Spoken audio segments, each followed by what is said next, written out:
one thing I told them. It wasn't offense, it wasn't defense, it was the weather. And from the kickoff to the last snap, I did my job. So it was an awesome day all around. I think for us, the atmosphere, like I said, the way we played, being able to have a lot of recruits there, it was really just something that we've kind of desired and wanted to have for a long time, and we have in our community and our student body have created that atmosphere that I think it's becoming an event, for not just the people of our campus, but hopefully for our community as well. And so to that, I'm very grateful and thankful to everybody. I think more than anything, we came out like we kind of had anticipated we needed to do, and that was to come out swinging. And we started fast.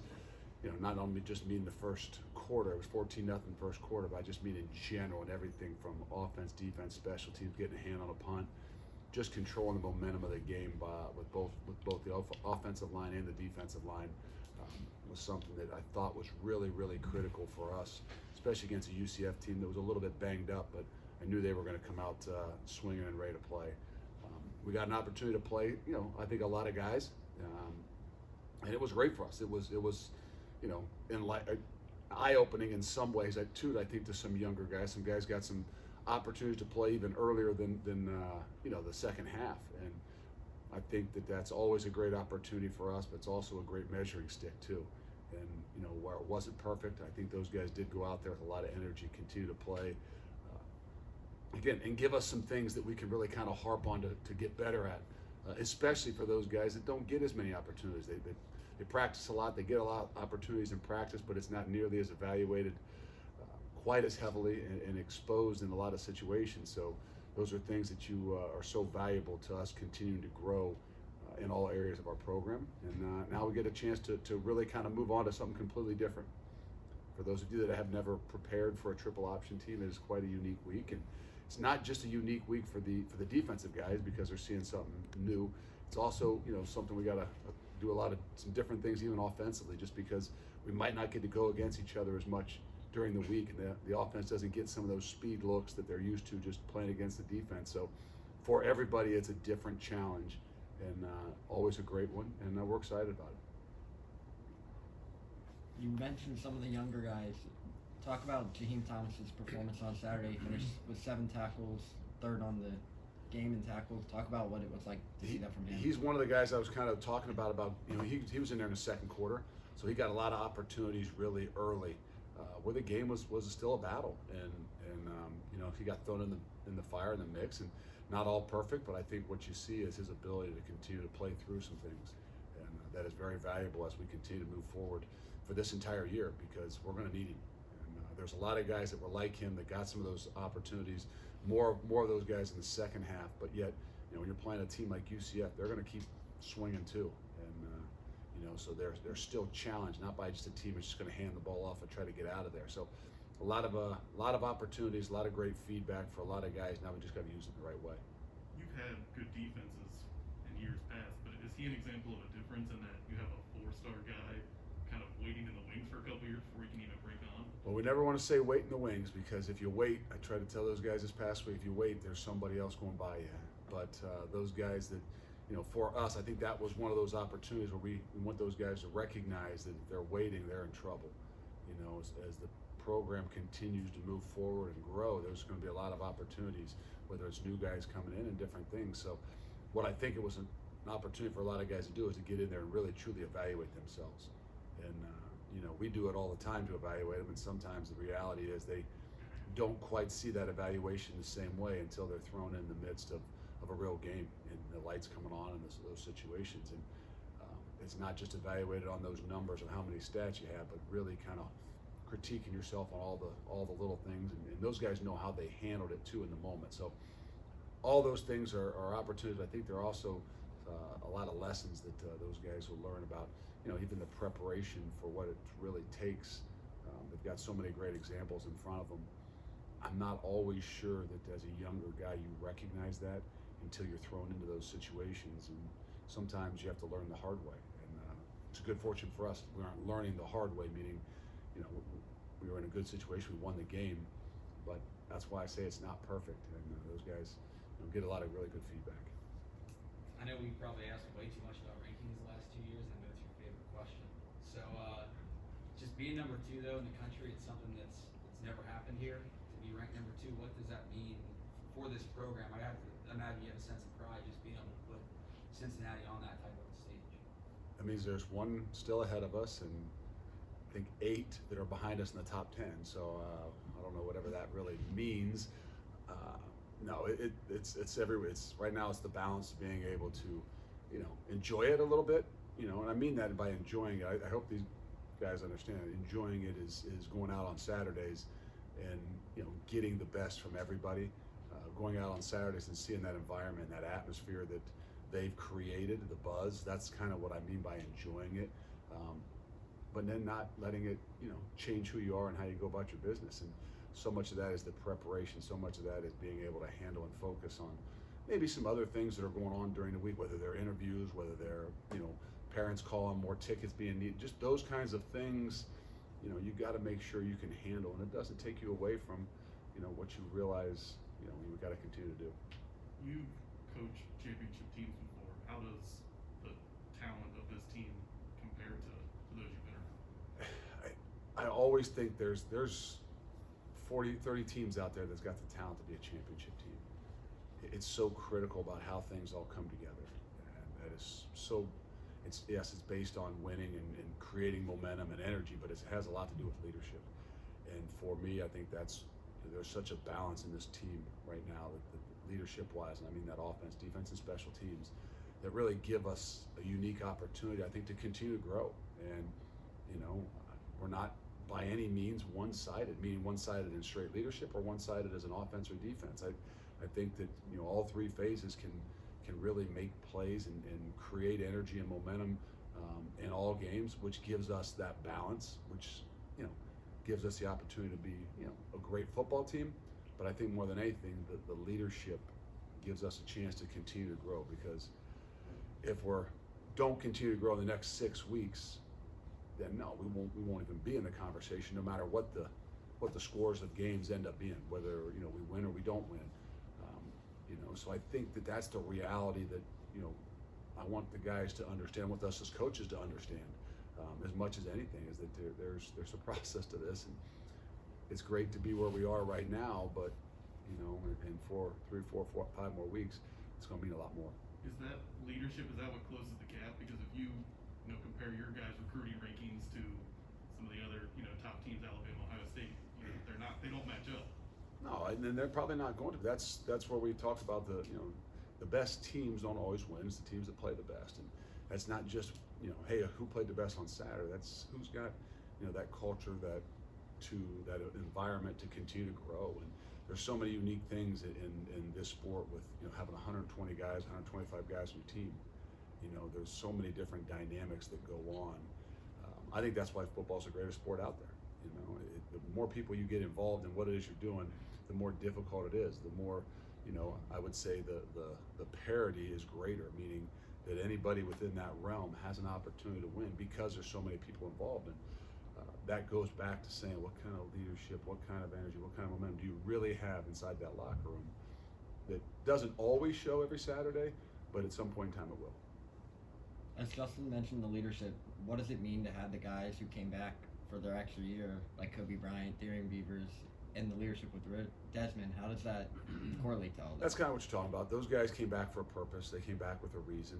And as you go through these things, you would say the biggest issue sometimes with young guys is they don't really have a purpose and a reason. They're just going about their business. And when you by nature have older guys, whether they were seniors that came back, whether they're normal seniors, they have a much different purpose. They're very much more intentional in what it is they're doing, and that's the example that's set. And so yes, that's a big part of how this team is growing, because even in camp, I could tell you we had a lot of talent, we had a lot of opportunities, and I think where we are now is even different than what I thought we might be in camp. There's some other guys that have emerged and playing with a little bit different intentions and things like that always happens within a year.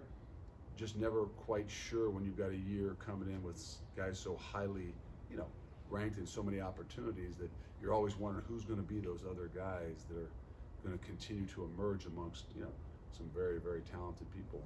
And I think that's where you're seeing the purpose and the intentions of these older guys have been incredible examples. Is that what you're seeing from Curtis? I mean, he seems like the best he's ever played. You know, obviously one of those guys that came back. Curtis has done a phenomenal job, and it's you know, he was that guy that got the Iron Bearcat over the summer, and not that everybody understands and knows what that is. That's has nothing to do with playing ability. Curtis has always had the ability to play. He's played a lot of football for us. Last year he was dinged up and didn't get to play probably half the games, or if he did play in a few of them, he was, you know, very minimal, with, you know, 70% probably at best.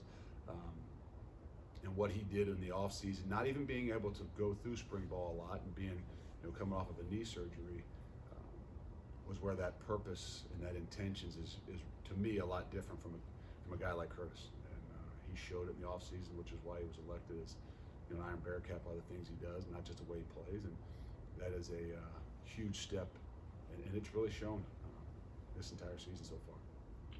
Is Deshaun Pace one of those pleasant surprises? Not that you didn't think he could play, but just to have this impact this soon.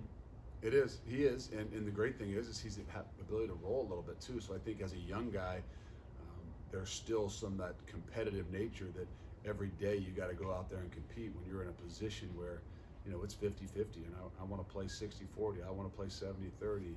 So those guys are thrown into some situations where it's very competitive on an everyday basis, and he's one of those guys that's, you know, really kind of shining through that competition. You know, you love that as a coach. You want to create that in every position. The reality is it's really difficult to do, especially when you've got, you know, some guys have been playing for a long time. You say it's a competition, but it's, you know, it's hard. And he's one of those guys that's really benefiting. He's a really good football player. He's getting better each and every week, but he's getting so much better on Tuesdays and Wednesdays because he has to compete continually to still play that 50-60% of the reps. Have you been impressed with just how, I know we built up an entertaining game, and that win was a really big win for this program, but have you been impressed with how confident your group has been playing and how they've handled that target on their back? It seems like they've done it pretty well. Yeah, I mean, it's easy to recognize that on Saturdays. I think my big thing is, do you recognize that? Does it really happen on Tuesdays and Wednesdays? Because Saturdays sometimes, you know, momentum and energy and some really good players can take over. But the reality, you got to continue those things on Tuesdays and Wednesdays, and that's where I give them a lot of credit. I have not seen, you know, a different attitude. I haven't seen a different mindset. We went back out there on Sunday, and I thought it was one of the better practices, one of the better Sundays we've had. And I know that's a positive energy and momentum, but, you know, a lot of times that positiveness, when you go onto the field, now you got to go run and, you know, do some things on a Sunday that's, you know, a little bit smaller, but, you know, you don't always have that same bounce and same feel.